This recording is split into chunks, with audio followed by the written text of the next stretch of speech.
都話出家人不講狂言，但係呢座寺廟嘅靈呢，本地人都覺得有啲過分。求財嘅排隊，求學嘅扎堆，快過年啦！今日呢，我就帶住我成個設計嘅團隊呢，嚟到珠海嘅呢個金台寺，想為一直支持我嘅你哋狠狠咁祈福一次。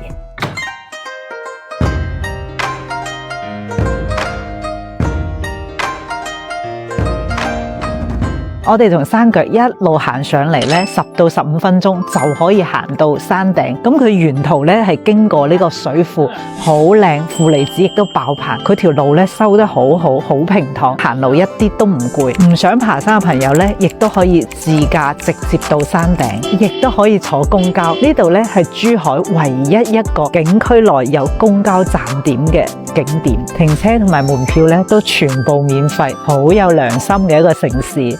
企喺呢度咧，你會感受到一種好深厚嘅寧靜。我哋睇睇成個金台山咧嘅風景，背靠黃楊山，前邊咧呢個叫黃寶水庫。你睇下佢兩邊都環住山，正所謂左青龍右白虎，咁成個咧好似個聚寶盆咁聚住靈氣。但係好多人唔知道咧，呢座千年古剎其實佢有過一次重生。佢最早建喺南宋末年，原先咧係喺呢個黃楊山嘅另一座山先係佢嘅古寺，經過歲月嘅變遷咧，喺1992年先至遷到呢個三面環山嘅呢個聚寶盆裏邊。可以講咧，佢係存在住700幾年嘅香火傳承，又喺呢個地方獲得重生，所以難怪本地人講咧，喺呢度求願特別靈。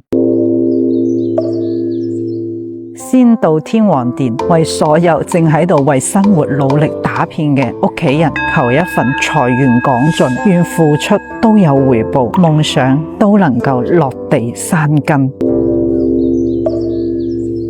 繞殿3圈，一圈祈願所有單身嘅朋友能遇見正緣，一圈祈願天下父母都身體健康，再一圈願所有家庭都和和美美、平安喜樂。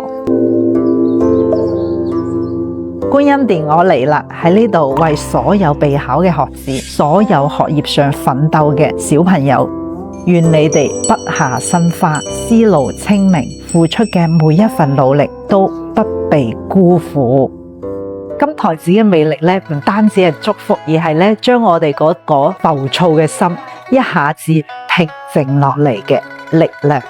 今日咧，我將我諗到嘅所有最好嘅祝福都留喺呢度。其實佢更加似一種對自己內心嘅整理。多謝你哋一直以嚟嘅陪伴，每一個點讚，每一個評論，都係我每一次分享嘅動力。願呢座古剎嘅寧靜同埋福氣咧，隔住屏幕可以傳遞俾正喺度睇視頻嘅你。如果你都中意呢度，下一次或許我哋可以雲相約，一齊嚟感受呢份寧靜。